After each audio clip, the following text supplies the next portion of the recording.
পালিত হয় যে আজকে দেবতারা দীপাবলি উদযাপন করছে। কিন্তু গঙ্গার তীরবর্তী এলাকার সৌন্দর্যায়ন এবং সংস্কার যা মমতা ব্যানার্জির স্বপ্ন, তাকে বাস্তবায়ন করার জন্য আমরা আজকে এখানে আলোচনা করলাম।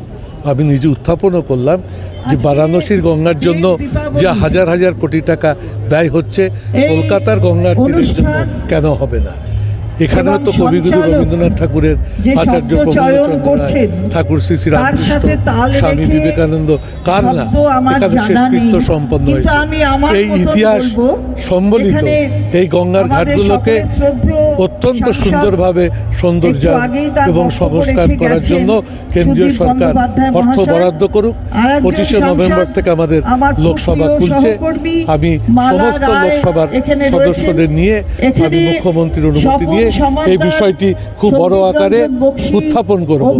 নরেন্দ্র মোদীজি বারাণসীর সাংসদ বলে সেখানে এক ধরনের দৃষ্টি, আর কলকাতা শহর এখানে তৃণমূলের সরকার, সাংসদরা এখানে তৃণমূল কংগ্রেসের, তাই এর প্রতি দৃষ্টি দেওয়া হবে না। এটা সংসদীয় গণতন্ত্রের পক্ষে শোভনীয় নয়।